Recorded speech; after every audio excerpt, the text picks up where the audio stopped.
So when is he going to be in court? When will he have a bond hearing? When will we have more information? I mean, you work with him normally every day, don't you? And now all of a sudden he's just vanished. Well, remember back in 2022, there's a national survey among the American public. 8 out of 10 American people believe in this country there's a two-tier justice system. One tier is for the CCP and the American sellout, and the other one is for the rest of us. And Moscow's case proved it precisely, because remember that when the U.S. prosecutor charged the princess of Huawei, Meng Wanzhou, they gave her the bail opportunity. But this time, they didn't give Mr. Mao Guo the bail. So there is the two-tier justice system because Mr. Mao Guo is CCP's most formidable enemy. And the corrupt FBI officials and DOJ sellout who have been in bed with the CCP are preventing Mr. Mao Guo coming out of the jail. I want to ask you why, you mentioned that a couple of times now. Why do you say he is the #1 enemy of the Chinese Communist Party, of the Chi-Coms in mainland China? Why is he such an enemy, such a concern, such a threat to them?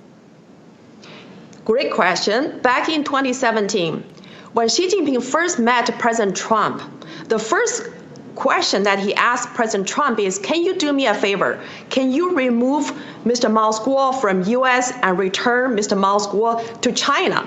Because Mao Guo possessed the most exclusive intel about the CCP kleptocrats' corruption and the crimes against humanity, including the infamous 13579 plan.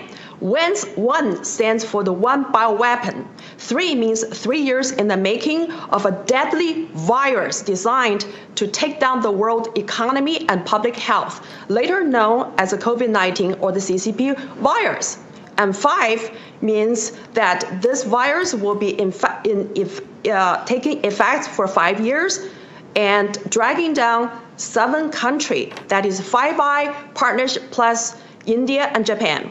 And 9 stands for within 9 months, the CCP will help develop a vaccine to continue deteriorate public health and the world economy. So Mr. Mao Guo possessed the very knowledge that can save America and that can save humanity from CCP's plan to take down the world. And that's why the CCP is so scared of Mr. Mao Guo.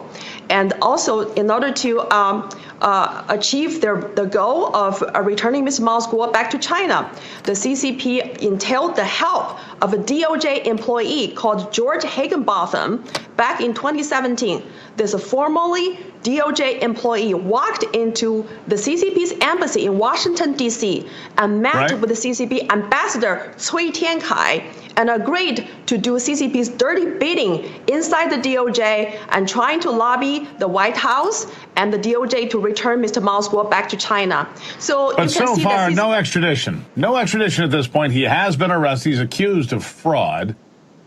You say there's nothing to that. I don't know where that leads. We don't know when the next appearance is in court or what happens next, or if he has a bond hearing of any sort. Right now, he's apparently being held at a federal facility somewhere. I'll give you the last word here, Nicole. Well, a couple of days back, the Wall Street Journal published an article, and they talk about Mao Guo's arrest. And, quote, if successful, Mao Guo's successful prosecution will ease an irritant in the U.S.-China relationship. So that speaks to the volume of why Mao Guo's arrest and successful prosecution will be the corrupt DOJ and the FBI's gift to the CCP. And so that's what they want. They want it's a peace offering, if you. But as far as I can tell, where I stand, the current American administration is far too weak on the Chinese Communist Party at any rate. Nicole, I have to leave it there, but please keep us informed, up to speed on everything that's going on. We need to know, and we need to know when he resurfaces, I guess. Thank you. Absolutely. Thank you for having me. And we need all American people to demand the truth about Mao Guo's arrest and the origin of that mysterious fire. Thank you so much for having me. There you have it.